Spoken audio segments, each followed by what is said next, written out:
series. Our first series was on water and water supply. Our second series focused on farmer-led irrigation systems. And today we are going to focus on the wastewater and circular economy. In particular, it is expected that at the end of this webinar, we will be able to showcase opportunities for private sector investment in wastewater and circular economy in Kenya. We'll also be able to explore how to strengthen the enabling environment to wastewater circular economy transition in Kenya. My name is Faith Ngige. I will be the MC for today. I work at the Kenya Private Sector Alliance. The circular economy is a promise for private sector players today, and it offers a very significant growth for the near future. So given the current stress in water, it is becoming increasingly clear that we need to put strategies in place to ensure that water is used sustainably, that we use models and mechanisms that keep this precious resource circulating in the economy and giving us the maximum value that it can in the most sustainable way. Moreover, the unmet need for water and sanitation across the country, in combination with new industrial policies that contain ambitious targets aiming at transformation of Kenya, really help us and try to tell us that it is important that we rethink what we are actually doing today. So we will explore these opportunities by having good case studies, and we'll also have an opportunity to also input what our thoughts are as far as wastewater circular economy is concerned. And to start us off, we will have Engineer Martha Cheruto, who is the Deputy CEO of the Kenya Private Sector Alliance, giving us the welcoming and opening remarks. Just a short bio about Engineer Martha. As I said, she is the Deputy CEO of the Kenya Private Sector Alliance. She holds a master's, she holds a Bachelor of Science degree in Mechanical Engineering from Jomo Kenyatta University of Agriculture and Technology. She equally has a diploma in efficient energy use and planning from the Swedish International Development Cooperation Agency. She has a master's in management and leadership from the Management University of Africa. And she recently won an award on Energy Shiro by the International Forum for Women in Energy, Oil and Gas during the International Women's Day this year, 2021. So welcome, Engineer Martha.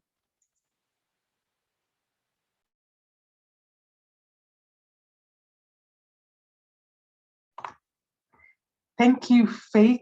Good morning, everyone. I believe you're well, wherever you're listening to us from. So it is a pleasure to join in and just listen in and participate in this webinar. As Faith has said, this is our third webinar amongst the series that we've had, and just trying to involve the private sector more in all this. So I will recognize the presence of Dr. Ayub Masharia. I've also seen Mr. Michael, and then I believe Joy is around with us, Joy Busolo. Distinguished ladies and gentlemen, good morning. Kenya Private Sector Alliance is the apex body within the private sector, and it brings together, we have business associations, we have corporates, we have SMEs, and we have startups, and we're bringing all these people to one table to speak in one voice as we coordinate with government, majority on cross-cutting policy issues. At the same token, we do support businesses in terms of linkages, trainings, networking, mentoring, access to markets, investment opportunities, and access to value chains. So what we have done as the private sector is that we have developed public-private dialogue platforms that all our members engage with the government, and these platforms include the ministerial stakeholder forums.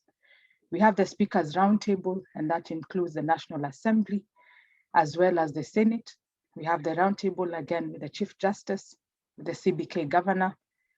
And at the same token, we do have a meeting with the NDICC, and all this culminates into a session with His Excellency, the President of the country, just to see how do we make sure that the business environment is better and encourage and increase again our global competitiveness. This year, as the KEPSA, we do have 5 pillars, and amongst them is a pillar that the circular economy falls in. These 5 pillars include the public-private dialogue pillar, and we're focusing on 2 indices that look at the business growth and even the competitiveness. They are Ease of Doing Business Index and the Global Competitive Index. The other pillar that I mentioned is called the Sustainability pillar, whereby we focus on the Sustainable Development Goals. We also focus on climate change, green economy, and blue economy. And circular economy comes very well to fit in this pillar. We do have the governance pillar because we believe that you cannot do much if your governance is not good. Therefore, we are looking at corporate governance, we are looking at national leadership and corruption under that pillar. The other item that we're looking at this year is the business hub pillar, and we're looking at SMEs development, and also remember they're part of our membership. We're looking at also economic diplomacy because we recognize that our businesses cannot just work internally, but as well they look at besides the domestic markets, we have the international markets, and even the African continent right now is the market that we're all eyeing in. Finally, ladies and gentlemen, we have the social pillar, and hereby we focus on the youth and women jobs enterprise development.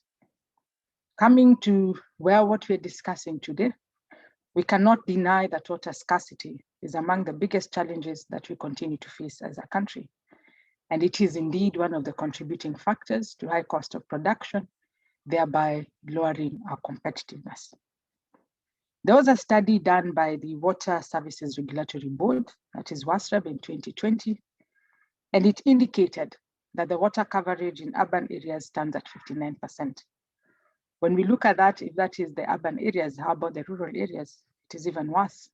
And majority still rely on ponds, they rely on shallow wells and rivers.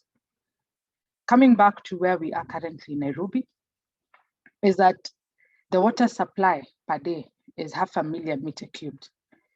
But unfortunately, the demand is 750,000. So you can see there is a shortfall. On the same token, the same study looked at sanitation coverage. And this one gave us that indeed the national sewerage coverage is just at 17%. And that covers about 3.9 million people. Nairobi is leading with 51%, but unfortunately 21 counties lack any systems for water waste management, according to that report. Therefore, recovery of the resource and reuse is barely practiced and remains an aspiration in most water and sanitation related policies or strategies. Treatment again of wastewater remains a challenge and even at business level. And therefore it leads to the discharge of highly toxic effluent into the environment. As we mentioned, when we're looking at the Sustainable Development Goals, and particularly SDG 6, which talks about 100% access to clean water and sanitation, then we believe as the private sector that there's more to be done. And we appreciate the partnership that we have with the 2030 Water Resources Group and also the World Bank Group and other development partners in hosting this webinar and having this discussion. What do we need to do? And how can we increase the private sector participation? Again, when we go back to the report that I mentioned earlier, is that about 90% of the funding within this sector is from development partners. And that just covers about less than 40% of the sector requirements. So looking at that, it gives us an opportunity where all of us can play and actually participate in this space.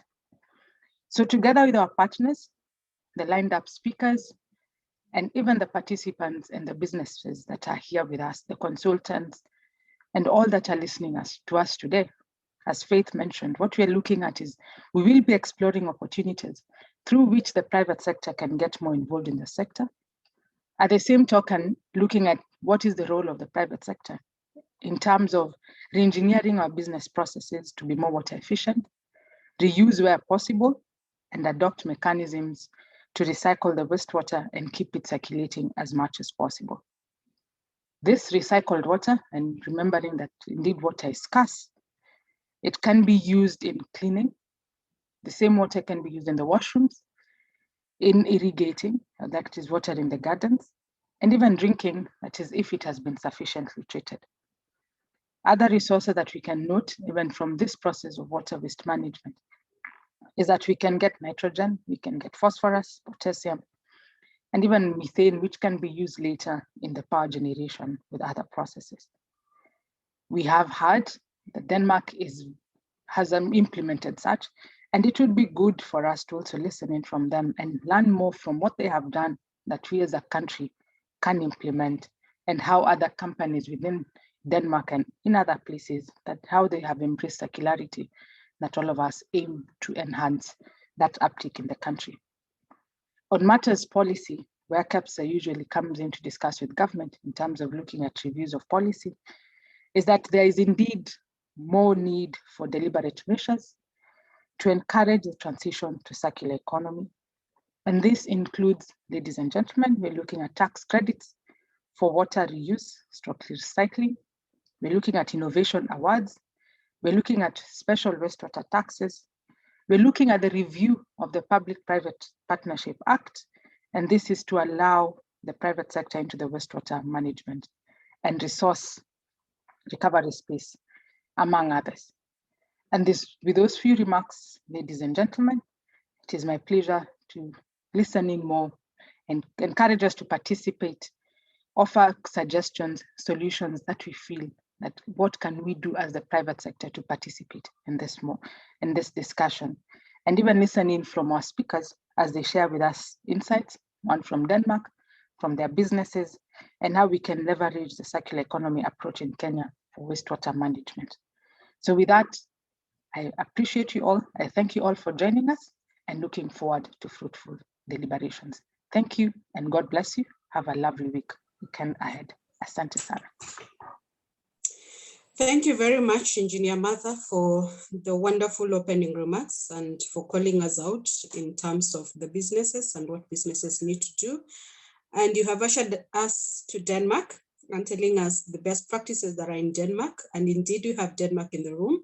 So I'd like to welcome Mr. Michael Rasmussen, the International Portfolio Manager of the Danish Environment Protection Agency, who will take us through on how to leverage opportunities in the circular economy for wastewater management. Welcome, Mr. Michael. Good morning, everybody, and thank you for inviting us for joining this important event.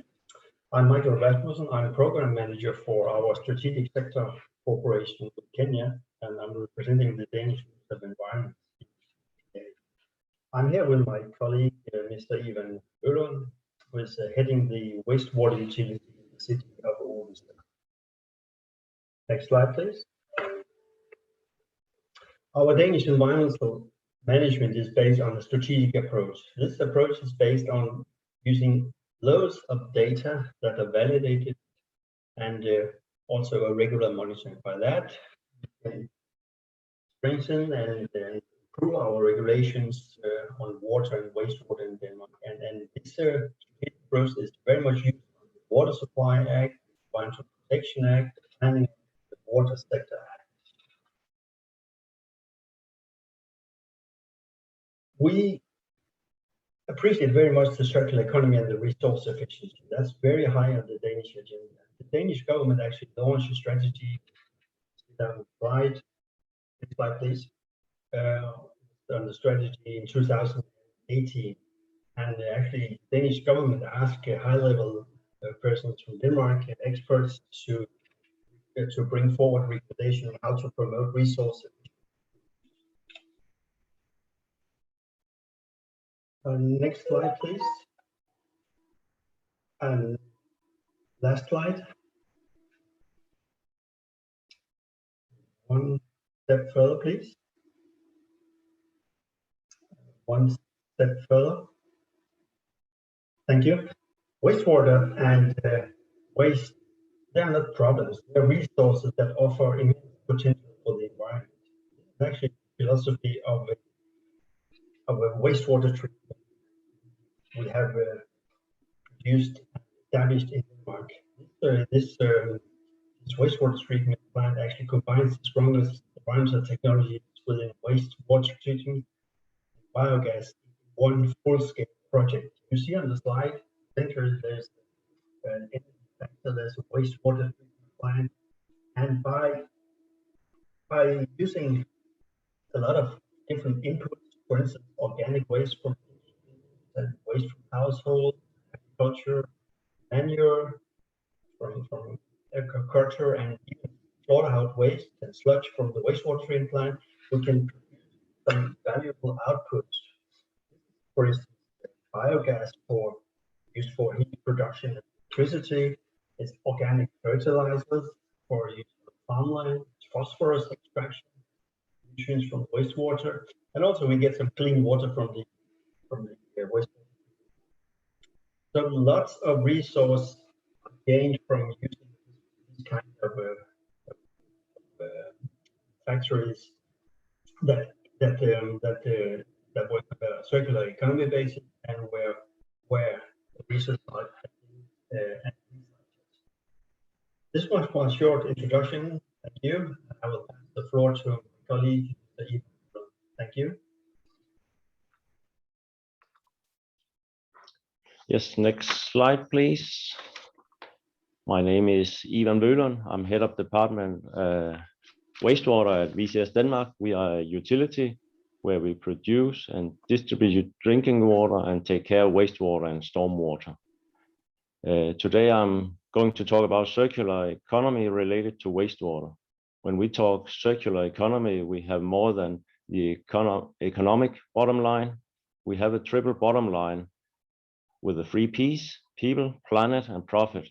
It makes really good sense to think of triple bottom line when we talk wastewater. The reason this business exists is to ensure good health, which relates to people and taking care of the society. And the planet refers to the environment. Basically, we are contributing to a circular economy by treating the wastewater as a nature of our business. Next slide, please. In order to raise us to a higher level, we try to move our mindset and see the wastewater as a resource and not only as a waste and a problem. So next one, please. Instead of seeing our treatment plant as a wastewater treatment plant, we try to change it into a water resource recovery facility instead. And in that way, we try to change the mindset of our employees and all people working around the wastewater business. Next slide, please. One more. Yes, thank you. In 2011, we started a project about energy consumption and energy production. And if you move one further, you can see what came out of this. This is our energy consumption. And when you look at it, it doesn't look very impressive. It has gone down a little over the last 10 years. But at the same time, we have actually raised our activities. At this plant, we are taking care of the sludge from 3 other plants over these years. We are producing much more energy, which means that we also have more sludge to pump, and we have more sludge to dewater. So actually the activities has gone up a lot, and we have still lowered the consumption a little bit. If you go one further, then we see how much energy we have produced from 11 and until today. And today we actually produce 45% more electricity than we consume ourselves.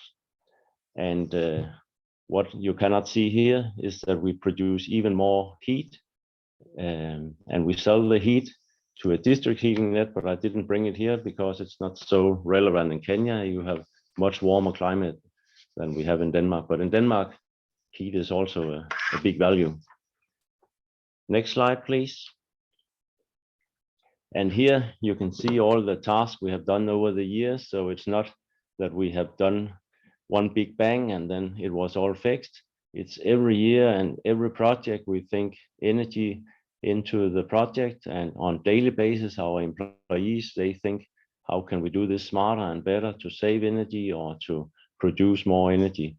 And by this continuous improvement, we have achieved the results you saw before. Next slide, please. Another example is sludge, and, or as we call it today, biosolids, to make it think of it as a resource. Next slide, please.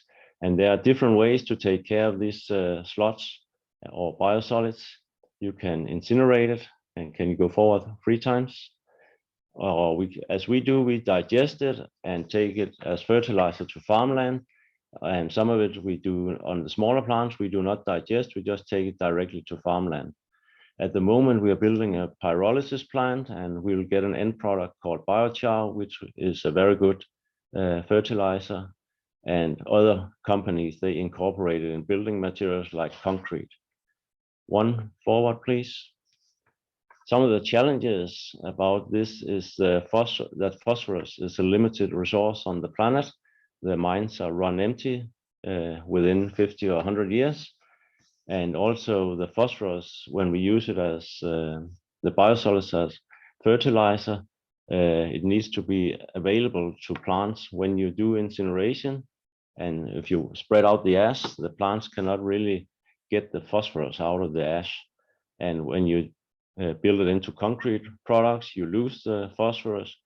But with pyrolysis, you actually get some benefits. It's plant availability. And if you go one further, then also some micropollutants, they are taken out of the biochar by using this pyrolysis system. So we hope it's going to work. It's brand new technology, but if it works, it's a big step.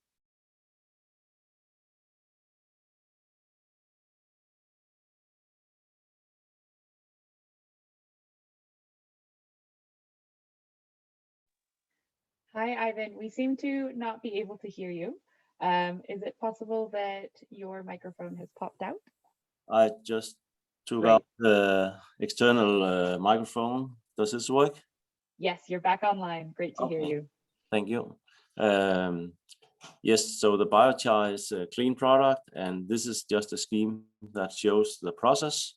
And can you move one further? But producing all these resources is something we are working at, but all the time we have to remember the basics, that operation and maintenance ensure health and environment. That's the basics of what we do in the wastewater business. Not to make spills in the cities among people. We don't want wastewater in the streets. And also we want clean, well-treated water into the rivers. So that's very important to do as well when we talk circular economy, in order to have nice rivers where the wildlife, they can live, and people can use the rivers as well. And that was all for today. So thank you for your time. Thank you very much, Mr. Ivan, for that good sharing. I think what I pick especially from your end is the importance of just mind change, from calling anything waste to making sure it is a resource, from calling anything sludge to calling it a nice name like biosolids, and the opportunities that exist in that space. So thank you so much, the Denmark team, for sharing with us your experience. This point in time, now we come back to Kenya, and we'll have Dr. Ayub Macharia sharing with us about the government of Kenya's strategy and policy direction on transitioning towards circular economy. Dr. Ayub is the Director of Education, Environmental Education Awareness at the Ministry of Environment and Forestry. If you have been in this space, you really know how much a champion he is in matters circular economy. I've closely worked with him in the development of the Sustainable Waste Management Policy and Bill. And it's good to see him also making his footprints into the wastewater circular economy. So welcome, Dr. Ayub. Thank you, Faith. Good morning, everybody. My presentation is on the government of Kenya strategy and policy direction on transitioning towards the circular economy. And so I'll take you through several slides. Next slide, please. So Kenya is a water-scarce country. We don't have a lot of water.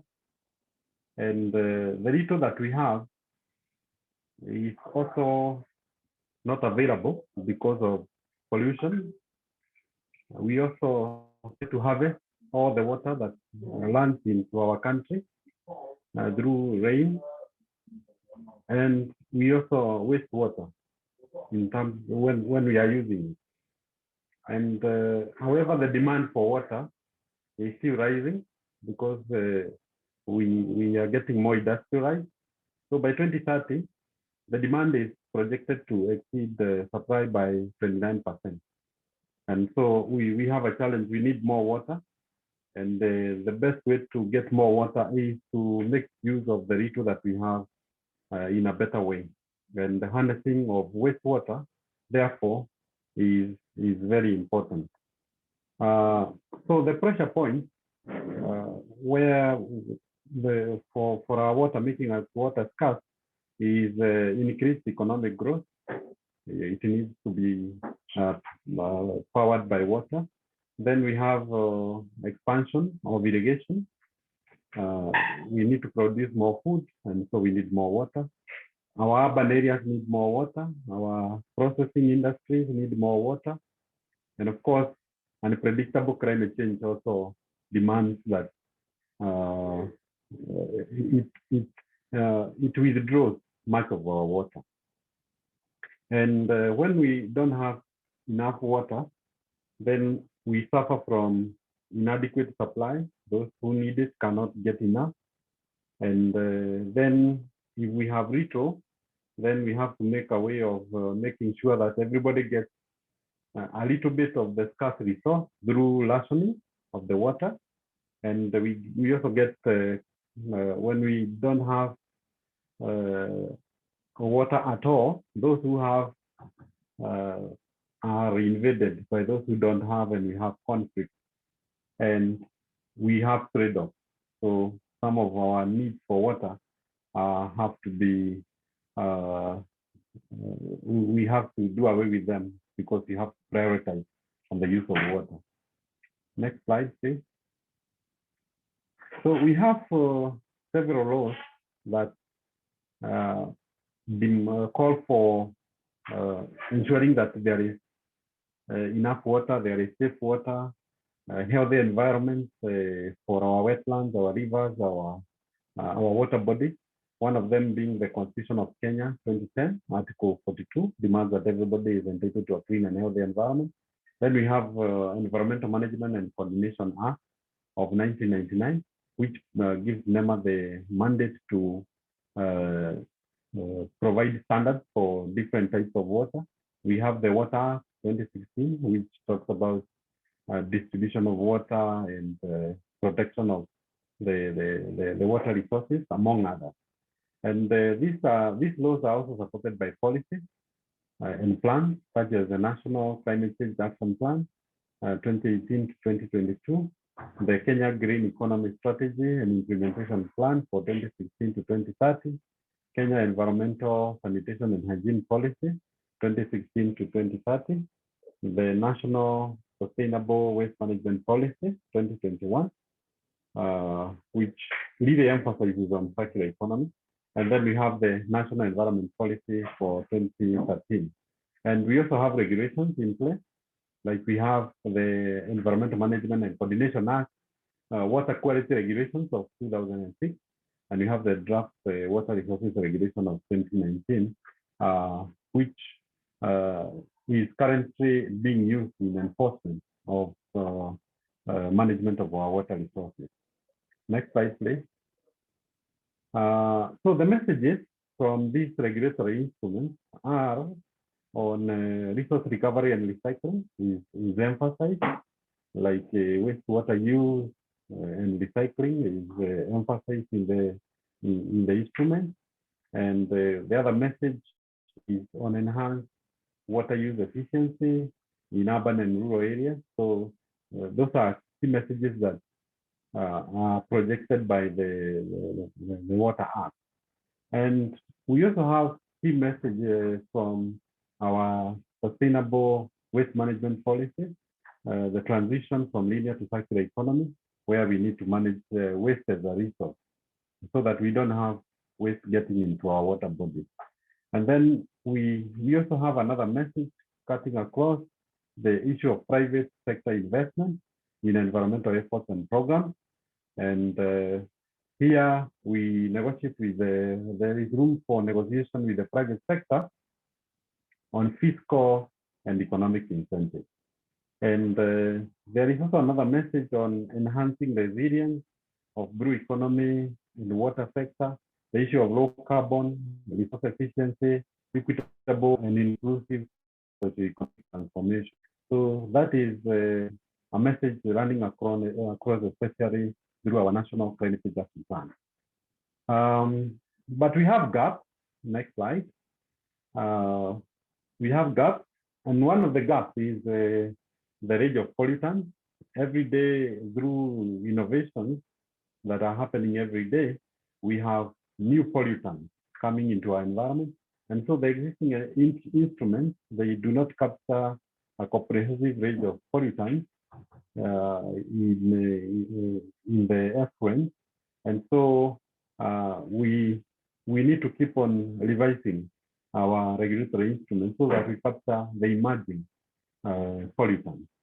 Then the other challenge, the other gap is standards for treated wastewater use. So the water guidelines and regulations lack minimum requirements for using treated wastewater in different sectors. So we have not prescribed what quality of water should be used for, like car washing. What kind of quality of water should be used for irrigation. So that is a gap within our regulatory framework. Then the issue of pricing is very important.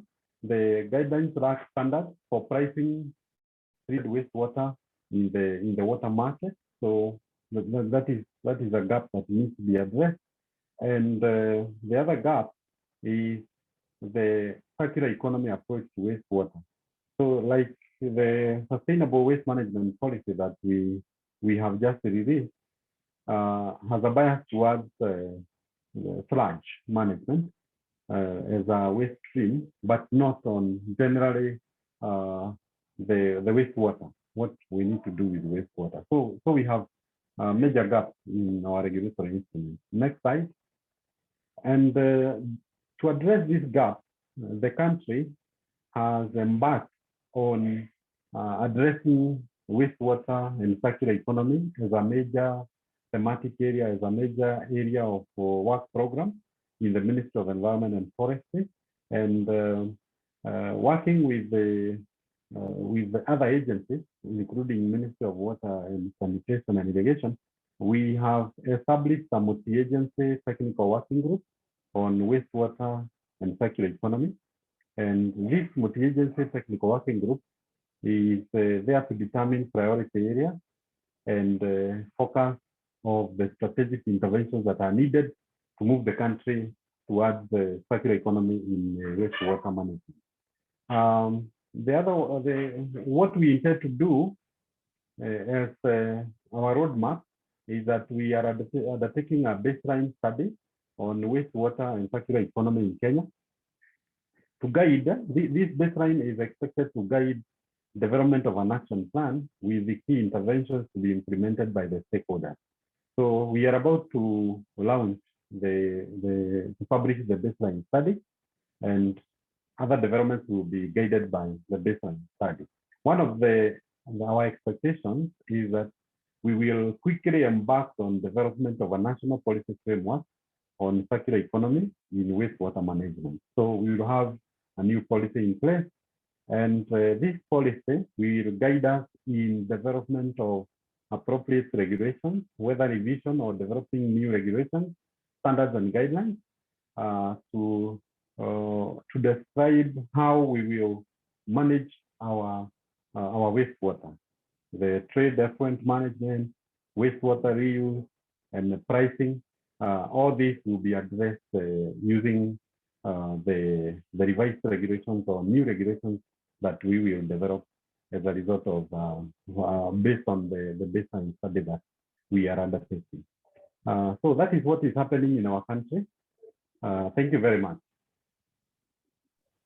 Thank you very much, Dr. Macharia, for giving us an overview of what the country is doing, the regulatory instruments, the shift, and the measures in place just to ensure that we are transitioning.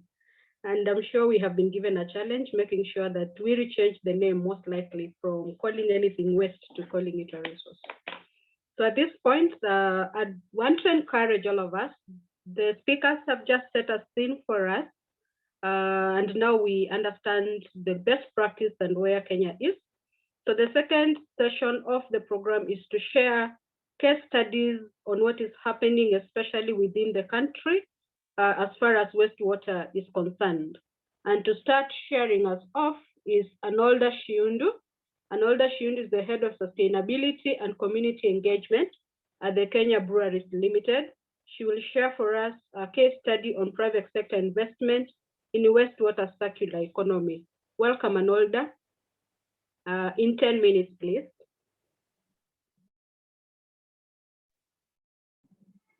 Thank you, Faith. Good morning, everybody. Happy to be here. We can start with the next slide, please.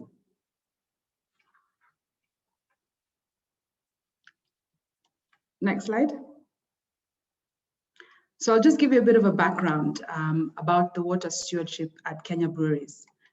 So in one line, Kenya Breweries is one of the largest single water users of water in the Nairobi region. And because we understand that we are operating in a water stressed area, we are also very cognizant of the need to save water, to recycle, just to be more responsible with the water that we're using. As a result, we have a target we set as a business that by 2030, we aim to use 30% less water than we do today, and that by 2026, we'll replenish more water than we use in all our water stressed areas. And that equates to over 150 water community projects by 2030. So let me break down how much water we use at the brewery.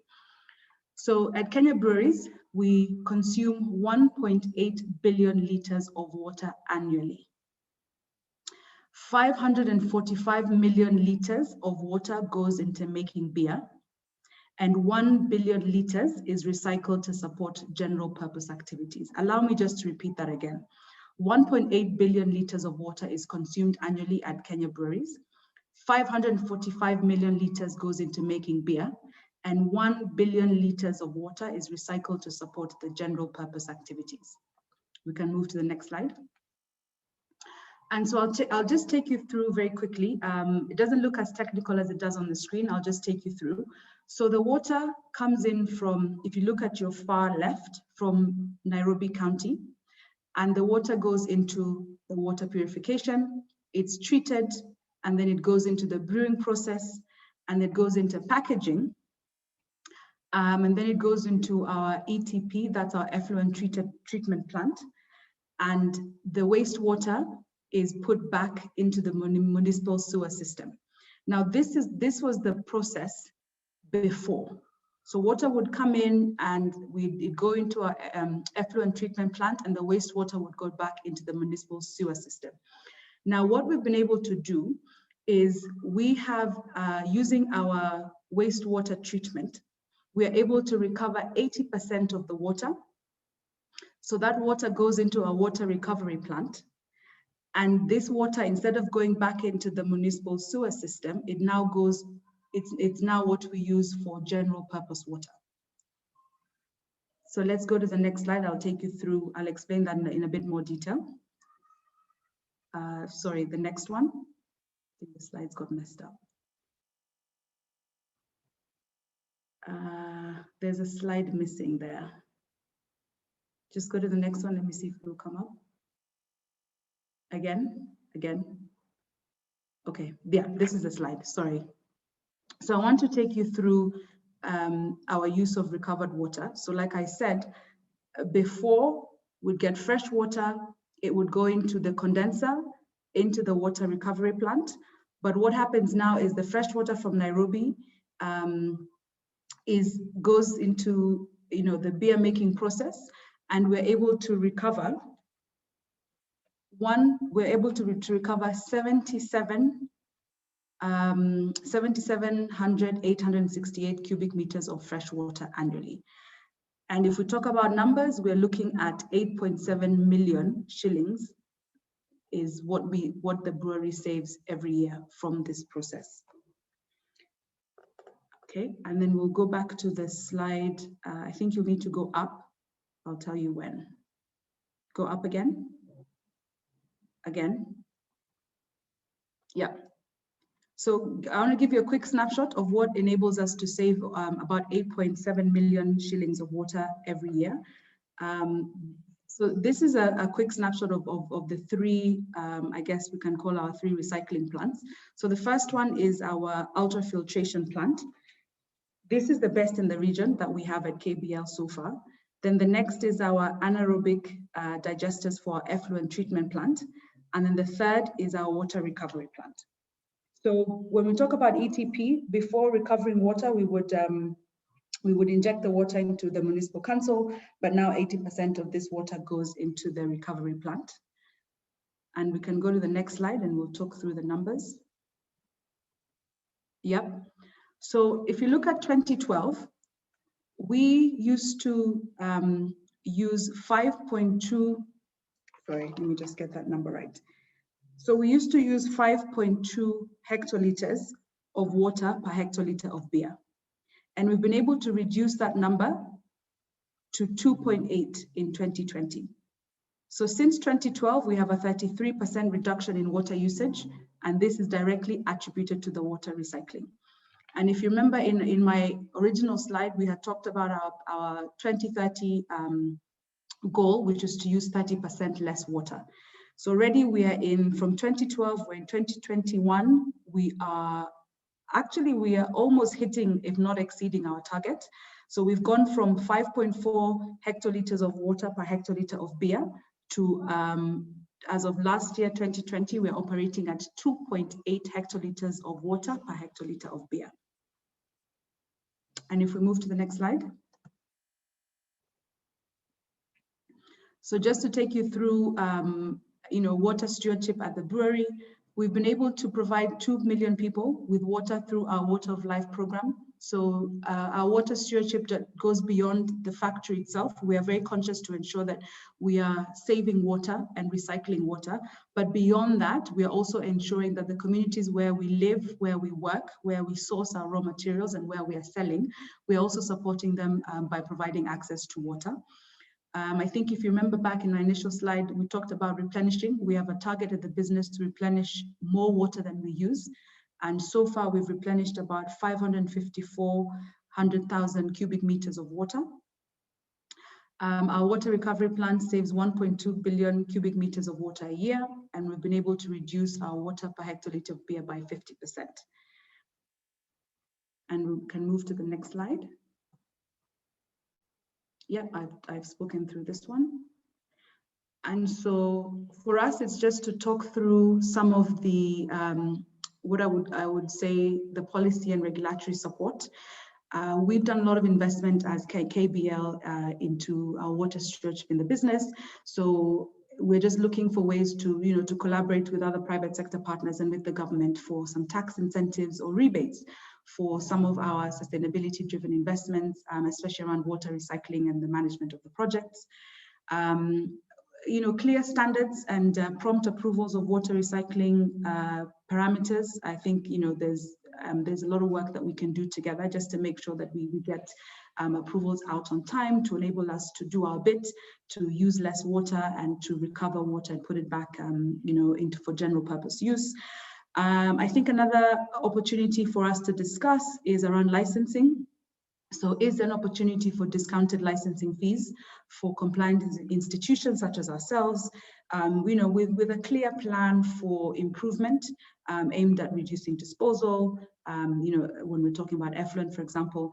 And then I think just a broader sense, and I think we had mentioned this earlier, is just around the regulatory framework, especially water resource management, water sewage services, just harmonizing, the framework. What can we do to support as KBL? How can we support? How can we, showcase the work we've been able to do with other private sector partners in terms of benchmarking? We can also learn from some of our other partners, just to ensure that we're all moving in the same space. And next slide, I think that brings us to an end. Yep, so I guess 2 more requests, or I guess opportunities for working together around laws and policies. So, making sure that we are adhering to the global and regional instruments and policy commitments, both at national level. And then just globally also, how can we showcase what we're able to do in Kenya, in the region? How can we learn from other players and ensure that we're doing the right thing? And then I think the last one is just about the non-revenue water. The level is very high. And of course, we all know that the big amount of water losses are coming from illegal connections, leaks. So which threatens the sector's sustainability. So it's a question of how can we support efforts around this? How can we support efforts around, the water management, so that we can, work together to reduce the non-revenue water from below 20% by 2030. And I think that brings me to the end. Thank you, Anolda. What I like about your presentation is the figures. Actually, I don't know how that's measured. Maybe we all are asking that measure for beer, what it actually means. And it's also good to know that KBL was the overall winner of private sector SDG awards last year.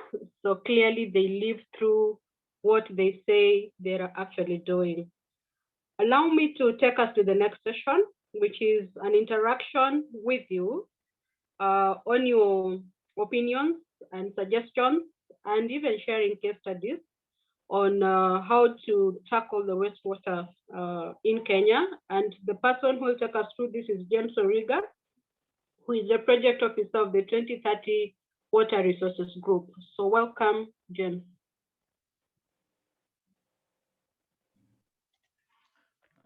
Thank you very much, Faith, for your wonderful MC, and thank you for the presenters. Those are very, very concise and sharp. I think it's very exciting to see what KBL is doing, as Anolda has shared. I think the message has been made very, very strongly that we cannot afford to let water go to waste, particularly the statistics that Dr. Macharia showed. If you continue, business as usual without thinking of a circular approach, we'll be facing almost a 30% gap between supply and demand. And that is a statistic that should send us in a panic mode, to think on how we can, do better at managing our water.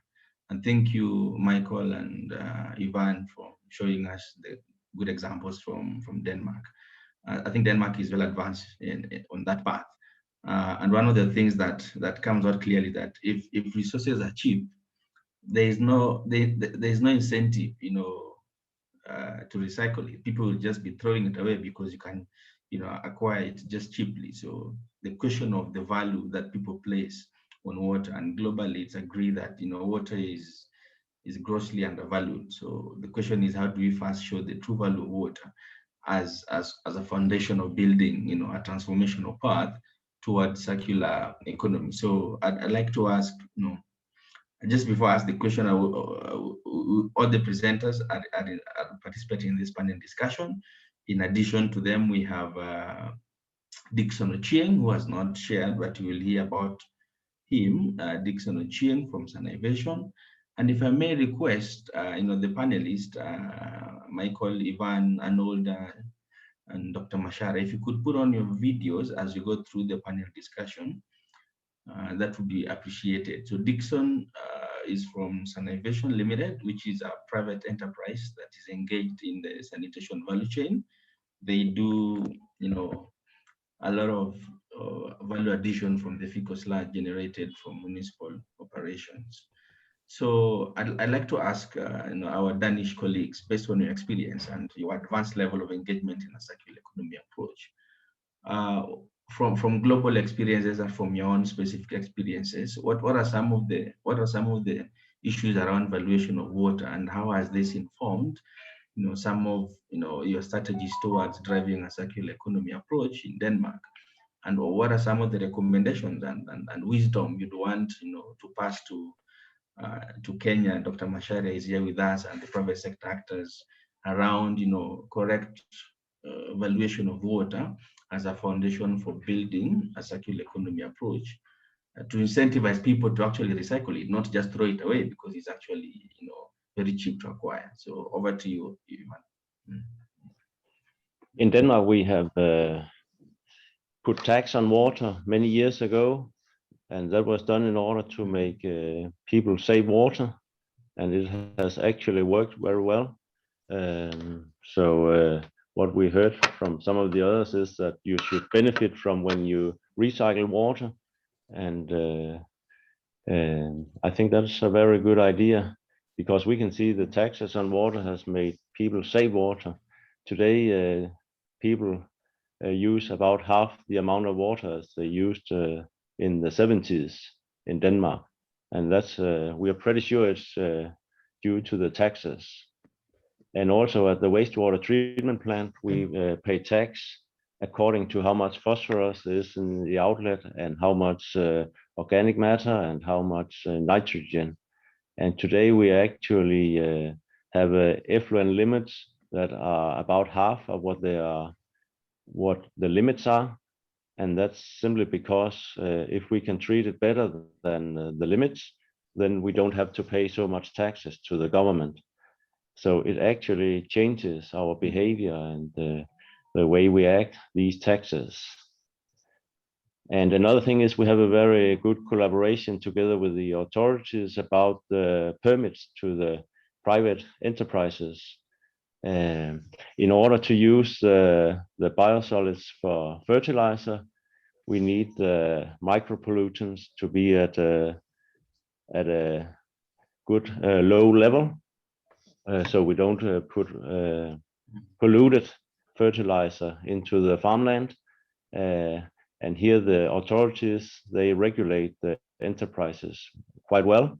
And if we see a problem from one enterprise, then we go to the authorities and they contact the enterprise, and then we have a discussion together and usually solve the problem. And that way we keep the number of micropollutants at a low level.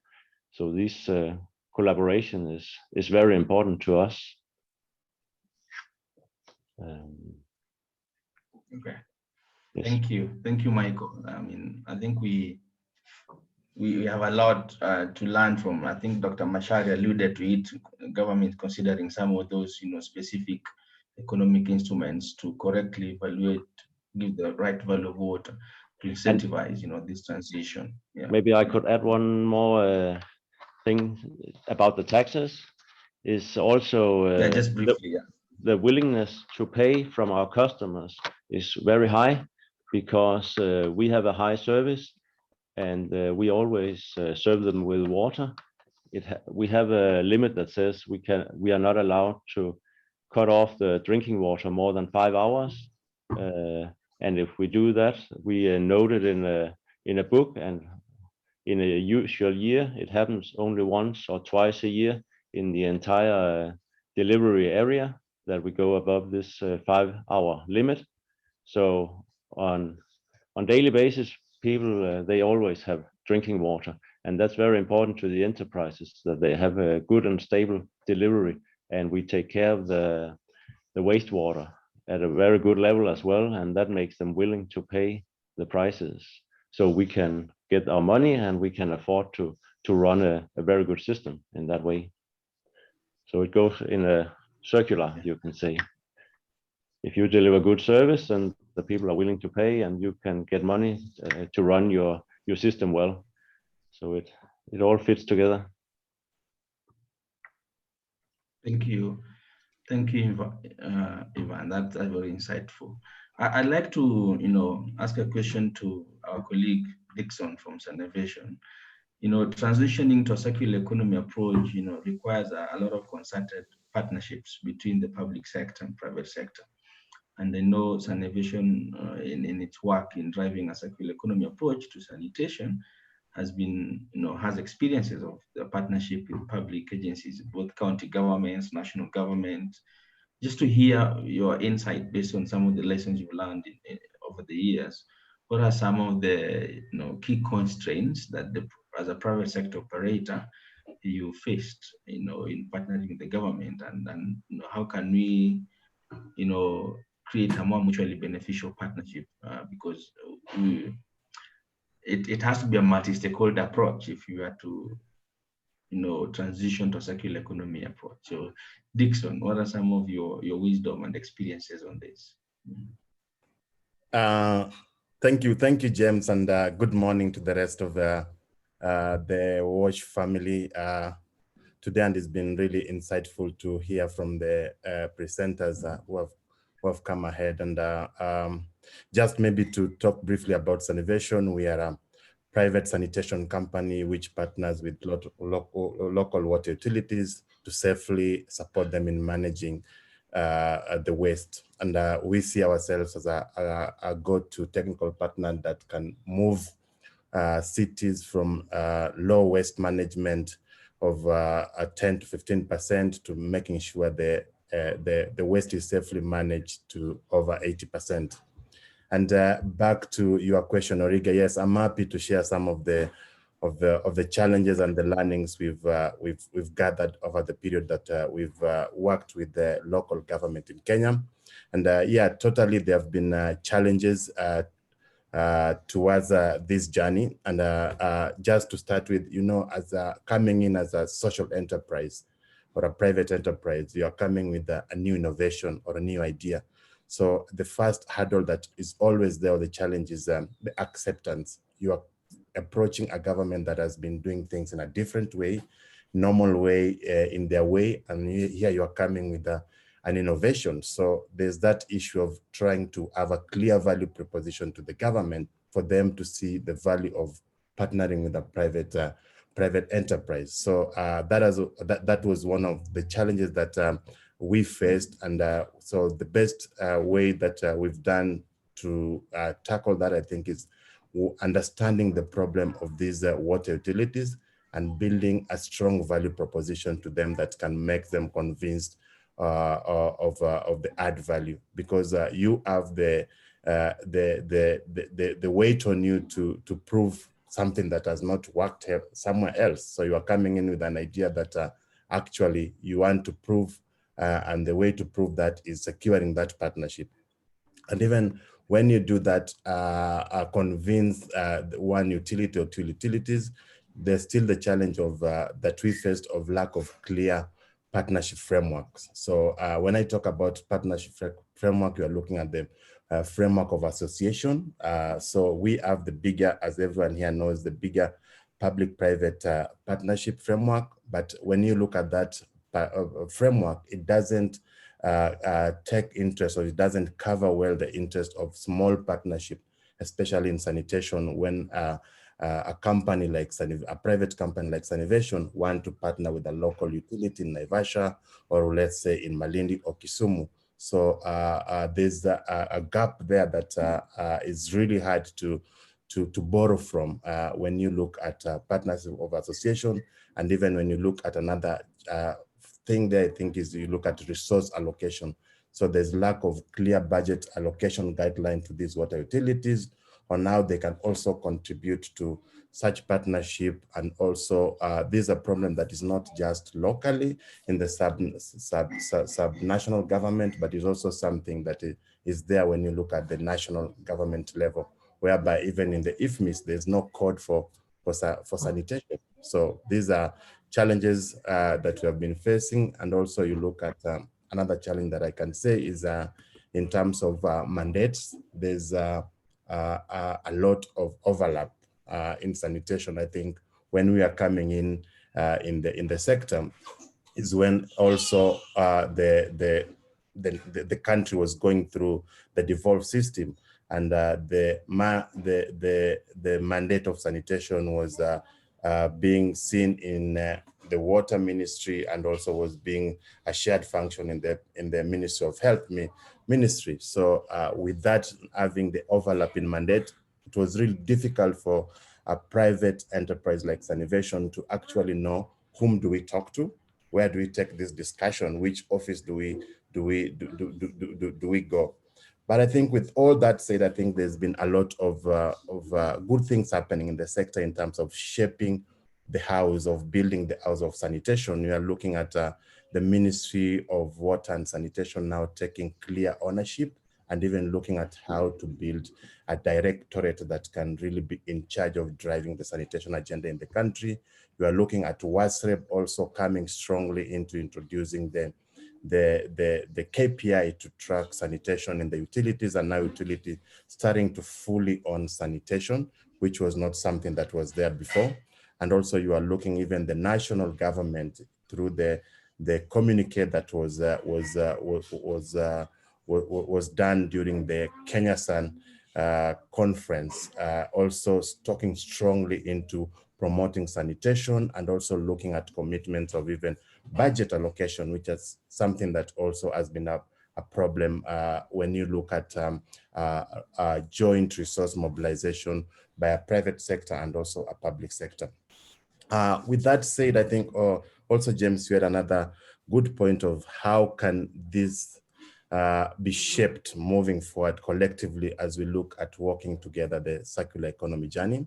Yeah, as a private player, I think we are really supportive of the progress I mentioned into the shaping the PPP Act. I know the president recently tried to revamp the PPP unit that is going to look at into ways of maybe gathering interest and maybe collecting interest of players like Sanivation, who have had the experience in the field, and looking at how interest of small PPP can also be promoted, and especially in sanitation. Because we are looking at only 27 counties having wastewater. So I think for us to look at reaching the over 80 water utilities, we need to fast track the issue of making that enabling environment for partnership really, really easier. So that is where we see this going. And also there's also good momentum, as I mentioned, from WASREB, Ministry of Water. We want to participate into building and enriching this enabling environment. I think as Macharia Ayub said, that there's a lot of policy work going on. These are things that we need to see in the sector, and these are going to make it easier for private players partnering with the government. Maybe as I wrap up, there's also how we need to approach moving forward. I think we also need to change things. We need to do things in an unusual way. When we look at some of the practices that have been ongoing in the utilities, you look at, we need to approach things with sustainability. And when I talk about sustainability, you look at the cases outside there. You look at a country like Mexico, having like over 95% of the waste treatment plants not functioning. And when you look the reason why this is happening, it's all connected to the issue of having a burden of operation cost. So I think the other opportunity we see that we want to make sure it's getting embraced into moving forward. I think we look at changing, maybe improving the normal way of doing the procurement from design, bid, build, to maybe looking at passing this burden of operation to the private sector by embracing the mechanism of design, build, operate. And then the utilities just have to oversee the private sector, trying to look at how they use the revenue collected from resource recovery into covering that operation cost. That one we see is going to be a very progressive way moving forward. Back to you, James. Thank you very much, Dixon. I think one of your comments is that there's a clear partnership, farming up the partnership frameworks and opportunities, and you've alluded, Dr. Mashari alluded earlier, there's a lot of government efforts already to address that, and I think it's something Dr. Mashara will talk about, because one of the questions I see is how to move from a policy level to operational level, and operational level is now where you structure the partnerships and to deliver services and products. Still on the same, I would like to ask our colleague from KBL, Anolda, the extent of private sector drivership, of the circular economy approach. I mean, it's the imperative, and thank you so much for the statistics about 8.7 million shillings saved per year, substantial reduction on the need to get more water from Nairobi Water, which is really where we should be moving. Let there be more water in the environment and for other people's use. Let the industries be more self-contained, and the other side, avoiding discharge of untreated effluent. So just to, from the KBL's experience in terms of the business case, one of the questions and issue that most of the players, industries in that space have raised is that recycling plants and better, more effective treatment probably have a low business case, and that's a deterrence for them. What's KBL's experience around this, and what would you tell to such a skeptic that the business case is low and to invest in water recycling, to invest in better treatment so that you discharge less effluent into Nairobi River and in the open environment? What would you respond to that from based on KBL's experience in putting such a big investment on recycling and reuse? I think Over to you and all that. Thank you. I think we begin with responsibility. I think every organization has a responsibility to be responsible and in their production and their consumption. So the business case, I mean, another argument I can tell you is that your business will not be here in 20, 30, 40, 50 years if you don't invest now. So at the bottom line, if you want to continue operating the way you are, if you don't take the measures right now to invest in, water stewardship, so what the water recovery plants, for example, you will not be, as a manufacturer, you will not be able to access the water that you need to produce the materials that you want to sell. So if we just go from the basis, which is just your business sustainability, right? That in itself should be a starting point to make a business case. Now, and I think Faith alluded to this about numbers. I think, everybody, numbers, especially when you're making a business case, everybody wants to look at numbers. So if you look at, for Kenya Breweries, 33% reduction in water since 2012, and that's equivalent to about 8.7 million Kenya shillings. So the business case is right there. Because you see, if you're recycling water, that means you're using less water from the county. So the amount of money that you're spending to buy water, it decreases because you're able to reduce that water and you're able to repurpose it and recycle it and use it for other functions within the organization, or if you're a manufacturer, within the manufacturing. And so, I think so. I'll just, to conclude, it's two things, right? It's the right thing to do, because as a business, it is our duty to consume and produce responsibly. So it's the right thing to do. Number two, the right thing to do is also good for business because it'll save you money in the long run. It's an investment that you can put forward now and you can enjoy the benefits. And then I think lastly, and perhaps, most importantly, we all have to think about the future and our children. And so this investment is what will guarantee that there will be more water left in the environment for our children, our children's children to enjoy in 50, 100 years' time. Thank you for that.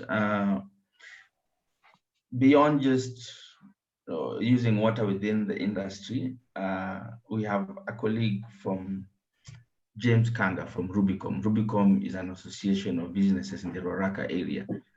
Welcome, James. So just a question for you,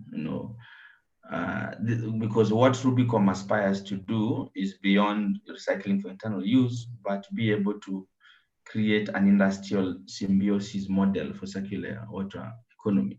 Just to hear from your experiences, in building a culture of industrial symbiosis where the waste from one industry becomes, the raw material input for the next industry. What are some of your, Rubicom's challenges in particular building trust and cooperation? Because to achieve such a model, you need a lot of trust and cooperation between the different actors, involved. So what are some of the issues around that, particularly trust within the members of the community themselves, but also trust between the community and responsible government agencies that the community has to interface with? So it would be good to hear from your experience, in attempts to build, industrial symbiosis. Maybe you can tell us a little bit more about what you're working at. Over to you, James.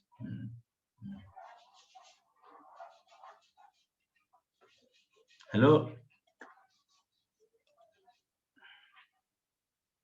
James, you are muted. We can't hear you. If you can unmute yourself, please. Hear me now? Yes, now we can hear you. You are unmuted now. Thank you so much, James. And once again, apology for having made it late due to some technical issues.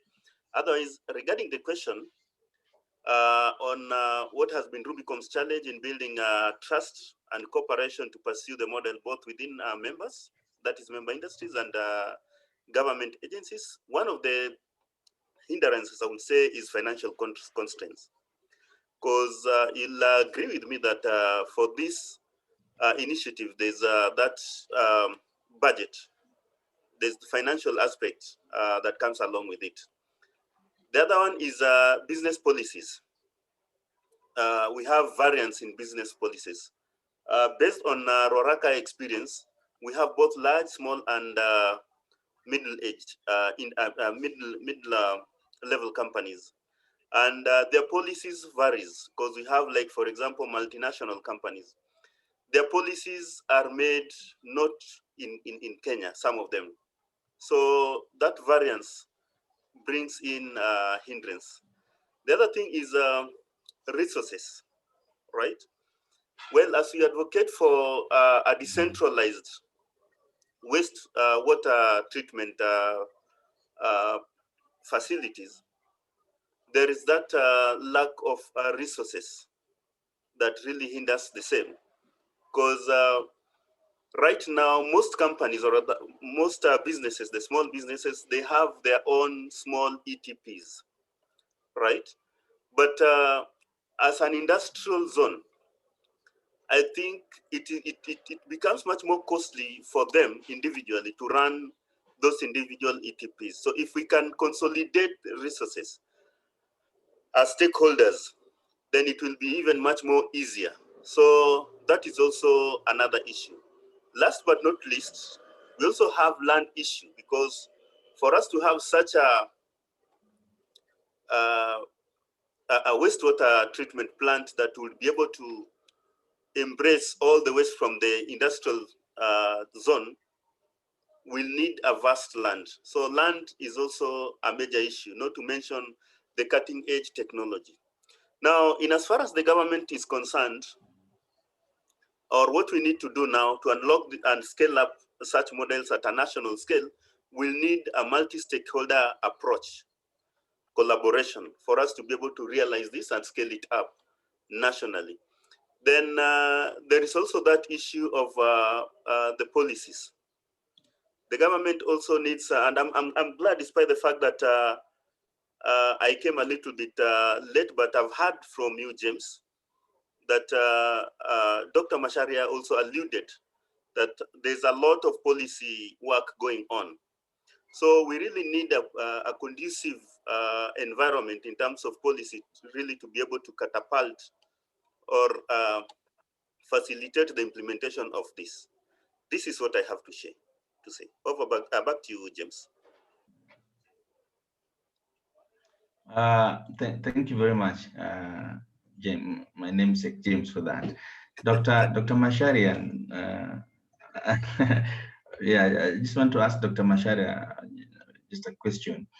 And thank you for your sharing earlier. Clearly, the government is at the top of thinking on this and already putting a lot of efforts to achieving this. You already have a technical working group working on this. You mentioned particularly some of the things they're working on, standards for reuse, and pricing. A lot of the barriers to wastewater reuse and circular economy are behavioral, and the government has a big role, in incentivizing better behavior change. And you've heard from the private sector participants, in the panel, their sentiments and thought. So, what the guidelines that you're working on? When is there a timeline? Is there a roadmap? When do you expect some of these changes to be, legitimized and operationalized? Because they're needed as soon as yesterday. And you spoke about, the standards and regulatory instrument. We heard from, Ivan about the economic instrument. Are there other, incentives the ministry and the government at large is considering beyond just the regulations and the pricing, and the standards for reuse and everything else? Over to you, Dr. Tari. Thank you. Thank you for those good questions. Let me start with the easiest. When shall we be ready? We don't know. Because we are not moving from zero. We are not at zero. Yeah. Only that what has been happening in the country is that our models for management of wastewater, including solid waste, have been linear, whereby if you have wastewater, you are supposed to pre-treat that water and then discharge it to the sewer line so that it goes to Ruai, and then it is processed at Ruai, and then it gets into the river. So what we are saying now in the new dispensation is that we are going to have a circular approach where we keep asking ourselves, what am I holding? And are there other values? Are there any other uses that I can make use of this resource that I'm holding so that I gain more from the resource I have? And that is what is lacking. But linear is already there. We already have the water quality regulations, which was published in 2006. And that regulation requires NEMA to issue effluent disposal, effluent discharge license. And the effluent discharge license is for everybody who is discharging into our water body. And nobody is supposed to discharge into our water bodies water that is beyond the certain standards of pollution. And so we are not starting from zero. So when are we going to be ready? We have just started. As I said, we just have the baseline now. The technical team has not discussed the baseline yet. So we are yet to discuss the baseline so that we are informed of what to do next, the policy, and also the regulations and the guidelines that I talked about. So all what I can assure you is that work has started, and we are not going back. We have just finished on waste management, and now we are at implementation phase, and we will also fix this issue of wastewater. About the incentives, normally incentives are discussed in the process of developing the legislation. We will discuss the incentives with the private sector. Incentives also embrace innovation. And so any kind of innovation that is coming into the market is the one that we would like to hear as a ministry. We would like to hear what kind of innovation you are bringing in, and therefore, because of that effort, what kind of incentive will the private sector need? And so the area of incentives is normally open. It's an open check. which is available for utilization for exploitation by the private sector or the innovators, or what we need from the innovators is that they present their innovation to our cabinet secretary. And then once the cabinet secretary is convinced, then he approaches his counterpart from Treasury, National Treasury, and then in the next budget offer, then the incentive is brought in. So every year there is an opportunity to bring on board diverse incentives. So that area is still open even now. It can be exploited. I do have questions about. Just on the same, Dr. Mashia, and a couple of questions there for you is I can see a number of people asking how they can be part of this multi-stakeholder technical working group. Well, I'm happy to hear that there are other partners who want to join. Now, normally our multi-stakeholder group, for you to become a member, it is institutional based. However, there is room for experts. So it's not closed. We can take more people, depending on which institution are you talking about and what's the expertise you bring to the group. So we can consider anybody wanting to join. Thank you for that, Doctor. I think we need to draw this to a close. I want to take one or two questions from the audience. I can see Don Offermans, you had a question. Do you want to, are you able to raise that?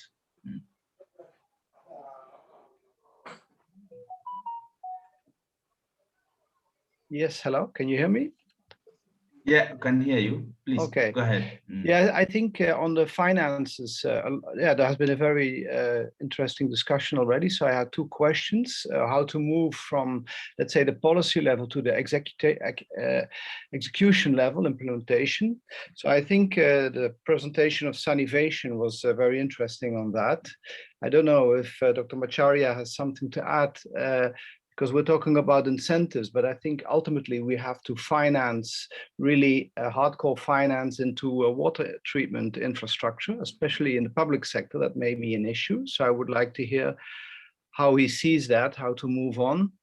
Already in Sanivation made mention of basically PPPs. And another question is, but actually also there, Dr. Macharia already mentioned the role of NEMA. I was just wondering if in water permitting, so abstraction of water, also if effluents were included, so that if you have heavy effluents, then you pay more. And also the Kenya breweries mentioned to that. So I'm not sure how that works and if that would be an element of moving forward. Thank you. Thank you, Dr. Do you want to take that? Yeah. As I said, this area of incentives is open, and so every year we are ready to listen to proposals from any quarter on what kind of innovation, what kind of new models would you like us to bring on board. And so it's not that the government will be on the forefront in that area. It's more of the innovator, the private sector players who have the innovation to come to the government and demand for the incentives, because the law provides for provision of incentives to the private sector. Whoever has good technology that is environmentally friendly should access this incentive. And so every year we are looking forward to providing incentives. So please come to the ministry and talk to us, and we push the same to the national treasury. What was the other question? I've forgotten. Just as you think about that, maybe take there's a question raised by Suresh Patel wants to ask a question. Please go ahead, Mr. Suresh. And if you can make it brief, we have just about 6 minutes to conclude. Mr. Suresh, can you are muted? Can you? Yes, go ahead. No, Yeah. thank you. I'm just referring to this question earlier asked to Dr. Macharia. You know, in Kenya, the compliance of the wastewater is based on concentration, not on load basis. And that's where the bigger problem lies.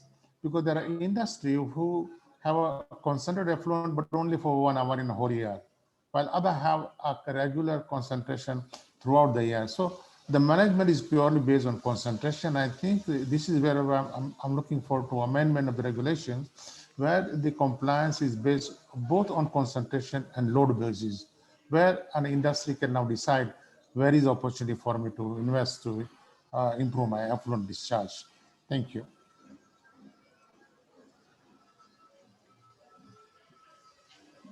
Thank you for that. I know there's a lot of questions, and I'm glad some of them have been answered in the Q&A, and some of them are yet to be answered. I think what we'll endeavor to do, what remains unanswered, will directly reach out to the participants and the panelists, and get back to the particular people who have asked those questions. So I want to say thank you very much. This is a very exciting topic and discussion. We would have wished to discuss this more for another 1 hour or 2, but unfortunately we are limited with time. We're moving towards the end, so I'd like to hand it back to Faith, just to guide us towards the end. Thank you so much, James, for taking us through very insightful moment of discussion with what is actually happening from Dixon and from Rubicon. And also the questions, I can see the questions are quite many. And for me, what that means is that we need to engage more in this particular subject. Apparently, maybe it is a subject that we do not have as much engagement, but I'd like to invite you to the KEPSA Environment, Water and Natural Resources Sector Board. We have a water subsector, and our leader is Suresh. Thank you, Suresh, for talking and asking a question. I believe you can welcome all of us to the water subsector at KEPSA so that we continue having this discussion. The Ministry of Water and Sanitation and Irrigation is equally making a policy, a water sanitation policy at the moment.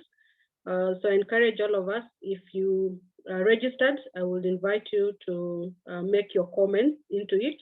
I can send it to your email so that you're better able to inform the water sanitation policy even as it comes to shape. So to close this meeting, I'd invite Joy Busoro to give us the closing remarks. She is the Senior Water Resource Management Specialist and Regional Coordinator for the 2030 Water Resources Group. She has been very instrumental in this three tripartite series. And I am sure the conclusion is the WRG team. We need more of this because we need to really find solutions to the water subsector. Welcome, Joy. Thank you. Thank you very much, Faith. I hope you can all hear me.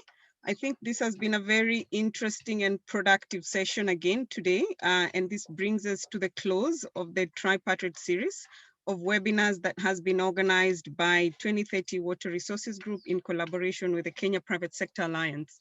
I'd just like to start by thanking Martha and the entire Kenya Private Sector Alliance team for putting these webinars together and enabling us as 2030 to have this interaction with private sector on several topics that touch upon water supply and sanitation in Kenya, and also wastewater management and reuse, as well as water for agriculture. I think the session today has highlighted quite a number of areas that we all need to look into, both as government, as private sector, and also as civil society and development partners. I like the mention of what Ivan shared about how taxation has been used as an incentive in Denmark to incentivize private sector actors to invest in wastewater treatment and reuse, and also some of the best practices shared by Arnolda, and also James highlighting some of the constraints such as finance that is required for these investments. But also on the government side, it's good to see the progress that is going on in working on the PPP framework to enable more investments and more partnerships in this space. It's good to hear that this also came out of the water and sanitation webinar, where it was highlighted that particularly the water sector is lagging behind because it requires a bit more creativity in the PPP Act to allow for more customized PPP partnerships that are more relevant for the water sector. And I think the same applies for the wastewater space. And so we'll be following very closely with the government to see how can we work together to customize the PPP frameworks so that they can enable more partnerships. I think it was also interesting to hear the need for more innovation in terms of looking at management and operation of wastewater treatment plants to allow for private sector to play in this space. And this is something that as 2030 WSG, we are very active to sit in the driver's seat to see how can we initialize some of these ideas so that we have at least 1 or 2 examples in the country that then can be replicated across. So I just want to thank all the participants and also the panelists and all our guests today for a very productive session. And we would like to continue with this similar dialogue. And so we'll be encouraging you to be on the lookout for more of similar sessions. So thank you very much. And I wish you all a very good afternoon. Thank you, Joy, and thank you, everyone. Your time is appreciated. Have a lovely afternoon. We'll meet in the next dialogue series, or we meet at the KEPSA Environment, Water, Natural Resources Sector Board. Bye.